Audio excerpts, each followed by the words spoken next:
Hey, now it's the Rob from 106.1 KISS FM here with my tag team partner in podcasting. Hey, it's Eric Cornish with WKDQ as we head into another pay-per-view weekend. It seems like we've had a little breather for a while here on pay-per-views. Which I like. Yeah, it has been a few weeks, which I am totally cool with. And a network special in there to hold me over from Japan, no problem by me. Looking at this card, though, Eric, and I'm assuming we'll do some predictions in this episode. Yeah, WWE Battleground Sunday in St. Louis, and yeah, it's an interesting card here. Did you hear Daniel Bryan call it Battlefield? Yes. Was that on the? I forget. Was that the after show or was that on Tough Enough? Yeah, I think it was on the Tough Enough after show. I think it was either way, he called it the wrong name, and I thought that was kind of funny. It's a battlefield. Of course it is. Looking through these, I have to be honest with you, we've been doing this show for over a year now, probably about a year and a half. I don't think we've ever had one this difficult to predict, in my opinion. This is tough. There's a lot of tough calls in this one, but and I haven't written a thing down, but let's go with it. I organized my thoughts. The first match we have is on the pre-show.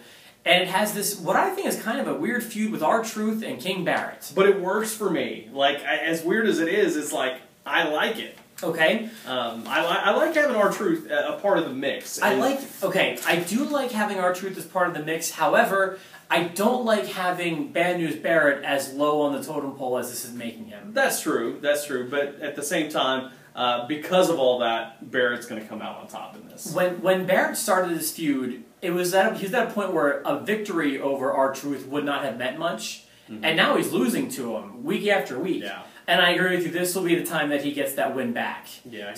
So I have King Barrett going over. Yeah, R-Truth. he will. I can't see Truth taking the crown here at this point, but I do like the fact that the crown's on the line. That's kind of neat to me because, like, they didn't do that a lot back in the day. I didn't even realize that. But occasionally they would, like, occasionally they would have that where the crown was on the line, and that's how, like, guys like Duggan ended up becoming the king, and stuff like that. So I don't mind that. I don't mind the king kind of being a moniker that you can win in a tournament, but still could be on the line if you chose for it to be on the line. That's kind of this. I don't like that, but it does make this match more interesting. But still, I mean, if it's something valuable, it should maybe be on the main show instead of the pre-show. Right. Personally, I am a fan of the plunger. Yeah, the plunger works. I love it. So, all right, up next. I mean, it's crazy when you look at some of the matches on this card. There's some solid players here. Roman Reigns, Bray Wyatt. Although I will say, there's something about this feud that has not connected with me yet. You know, I've heard other wrestling fans saying this, but I actually am kind of enjoying it as far as, like, I think it gives Wyatt's character some depth. It almost reminds me of, like, a serial killer in a movie or, like, the Joker or something, the way he's playing with Roman Reigns' family. It's a little repetitive, but it's something about it's working for me. But here's what you normally get with one of these movies that you don't get with Bray Wyatt, is you never get that payoff to go, oh, that's why he was doing this. And I don't think you've really gotten that in any of his feuds yet. It's good like point. he's got this subliminal talking, and then these phrasing, like this time it's anybody but you. But what does that mean? And will we find out? And history shows that we probably won't. Good point. But at the same time, I would really like to see Bray Wyatt win this. I would love to see that too. I don't hate Roman Reigns. I do. You hate Roman Reigns? Yeah, I don't like him. I thought, have you turned to hating now? Yeah, well, see, it's been subsiding a little bit since he did not win at WrestleMania, but he's one of my least favorite wrestlers. This is a guy who, I believe, here's my problem with Roman in a word. He displays no emotion. If he's happy, he looks the same as when he's sad. If he's winning, he looks the same as when he's losing. When he goes on to a TV show, on a late-night talk show, he just has no emotion to me. He doesn't connect with me. I feel no emotion from him, and that's my biggest problem with him right now. But those eyes. Stop it. Oh, excuse me. Stop it. No, I'm with you. I hear what you're saying. I don't hate him. I like where he is on the card right now. He still has potential to be a huge star. I think he could. He just hasn't found that niche yet. I think it would do good for Bray Wyatt to pick up a victory here and continue that storyline of Roman had that rocket on his back, and now he just can't get there because that'll make him better in the long run. So well, and I will tell you this: I think Bray needs this win. He's at that point where he hasn't had a big win in a while. We've said that it doesn't hurt him when he loses, but he needs one. Yeah, and now might not be a bad time to hook him back up with the Luke Harper, being that Eric Rowan's out with an injury now. Yeah. They were going to try to put those two back together as tag team. Luke Harper's way too good to be sitting on the shelf. Maybe this is where that happens, and then you eventually look for a split between the two of them, and have Bray turn babyface. I mean, that would be great. So, that being said, though, while Bray needs this win, I don't see him getting it. Personally, I don't feel confident in that. Do you think he's going to? I'll go with Bray. Yeah. All right, I'm going to take Roman. So there we go. And we may have a lot of disagreements on this show. Yeah, I think so. Let's talk about the next match. All right, this match is not going to be as advertised. I don't know if you know this yet. I think I know what you're talking about. Ryback, Big Show, and The Miz triple threat match for the Intercontinental Championship. Ryback is officially out of this match. He had a staph infection that flared up on him after Raw, so he will not be a part of this match. So my question, I guess they're going to leave Big Show and Miz in there together. And I'm guessing the Intercontinental Championship will just not be on the line because this doesn't look like it's a long-term injury, so I don't see him stripping him of the title. Okay. So now what are we doing? Are we just pretending it's going to be Miz and Big Show? I'd say Miz and Big Show. Okay. And I'm going to go with Miz on this one because that would make sense. You know, especially if they're going to have this match down the road. Yeah. You know, Big Show's been dominating everybody. The Miz has kind of been treated like that comedy character. So it's either going to be a really quick, knockout punch from the Big Show, or the Miz is going to win. I think the Miz needs to win. I think the Miz wins also, and the reason is because I feel like this feud has been Ryback with Miz, and then Big Show's just there, and he's been like the extra in this match. So I feel like if someone was going to win the title on Sunday, it'd be Miz before Big Show. So I think they'd probably book it that way. Personally, I think Miz is in the right spot for this right now. Yeah, and I think Ryback will be back in time for SummerSlam, I would hope, and maybe they try this match again then. But I'd like to see, I'd like to see the Miz win this one, and I think he will. All right, the tag team title's up for grabs next. The Primetime Players and our buddies, the New Day. I'll tell you what, I've wanted for so long, even before they broke them up, for the Primetime Players to be tag team champions. I think it's been good for them, but at the same time, I don't think it was the right time. I agree with that. And their run so far hasn't done much for me. And the New Day, much better as champions. They're still the bigger stars on the show. They're still doing way more than Primetime Players are. That being said, I still think it's too soon. They just won it, the last show, right? Last pay-per-view. So I think they're going to give them a little more time. But I kind of wish they would have just waited and built this up a little bigger. Yeah. Well, New Day is going to be back at full strength with their three-person team. I see some kind of shenanigans happening. I think they're going to take those titles back. Oh, really? I do. All right. I would love to see that, but I disagree as to what will happen. Orton and Sheamus.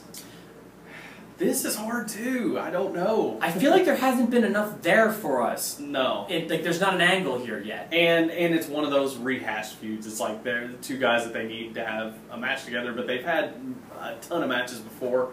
I'm not really excited about this one, but I'm gonna go with Orton, only because it seems like the Money in the Bank winners tend to be the whipping boys whenever they're holding that briefcase. Well, I think that Sheamus is going to win because, again, I feel like he's more visible on the show now.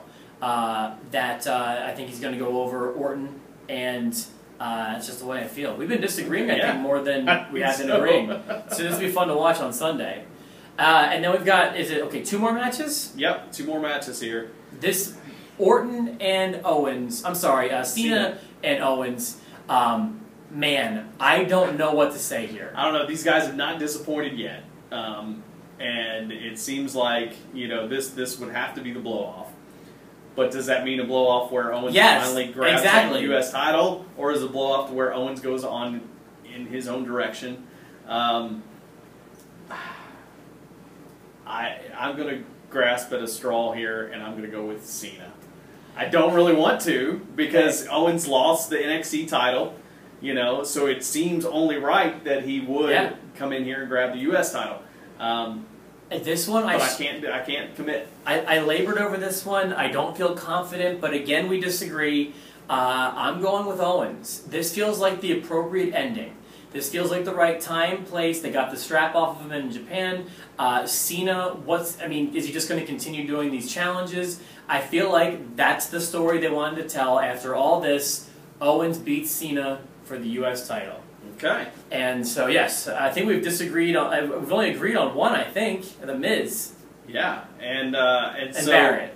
So here we get to the main event. And this one is gut-wrenching too. Well, and I've heard some rumors that may help me on this one, but I'll let you go ahead and make your pick first. WWE World Heavyweight Championship, Seth Rollins defends against Brock Lesnar. Okay, so here's what we have. We have Seth Rollins, who's been the definitive cowardly heel, finding a way, rightly or wrongly, positively or negatively, to escape with a title after every defense. Whether it's Kane and the J&J, whether it's his own ability, he squeaks out a victory every time, oftentimes using great heel tactics. My gut instinct at first was to say he's going to beat Brock once through cowardice, through cheating, through just getting one over on Brock, not actually beating him cleanly, but getting one over on him. However, I feel like the way things are going right now, I feel like you have Rollins looking to take on Triple H at SummerSlam. I feel like that's not that's not a title feud, and maybe I'm wrong. I don't know. I was just talking to some buddies about this and sharing my thoughts, and I feel like you don't need the title in that feud. In fact, I almost think the loss could lead to the feud at SummerSlam, and Brock wins the title. I feel like it's the easy answer, but I don't know. None of it was easy for me. What do you got, Cornish? All right. Well, and that still could be, yes, you could be looking at that for SummerSlam, and my scenario still could play out here. But, again, I did not come up with this on my own. I did hear rumors on the internet, and you may have heard the same ones, that a certain person could be returning for this pay-per-view. Okay. That person being the dead man, The Undertaker. Now, I would have never guessed this on my own, but now hearing that going, okay, it makes sense. Brock's still that tweener. He's not really a babyface. Okay, a little bit. He's not really a heel. But what just happened, you see Brock Lesnar taken out. Not only did they mention it, but then he also took out Kane and broke his leg. He also, continues to tout the fact that he was the one to end the streak of The Undertaker. Mm-hmm. So, now I don't know how the crowd would react with something like that. I have a feeling they'd be on The Undertaker's side if he showed up and somehow cost Brock Lesnar the title. And that would set up for an awesome match at SummerSlam. However, now that you mentioned that, it could also be something to where, okay, Brock Lesnar does win and destroys Seth Rollins, now that Seth has no help from J&J and has no help from Kane and the Authority. And Brock does win, and if Taker returns to get in Brock's face and challenges him, that also sets up for one heck of a title match now at SummerSlam. Mm-hmm. So yeah, I can see where you're going that way. But I'm going to go with the former, and I'm going to say that The Undertaker returns and costs Brock Lesnar the match. So you think because that's the only legitimate way I think that Brock doesn't destroy Seth Rollins. He has to have help, and he has no help from these other people. So, okay, and I don't see Triple H coming out to make that save because we've been there with Brock and Triple H. So you have Rollins retaining. I have Rollins retaining. Okay. Well, this is going to be interesting because we have a lot. Usually, we're more. I'm not confident with that. Hey, me neither. Yeah, I'm not over here saying wait till you see Sunday, Cornish. I just think that this one anybody's ball game. I'll be watching on Sunday. Will you be watching? I will be watching Sunday. Yes. Great. Well, so let us know your predictions. This one's tough. The email addresses are right there below, and of course, enjoy the show. For myself, the Rob, and for Eric Cornish, thanks for watching another Enhancement Talent.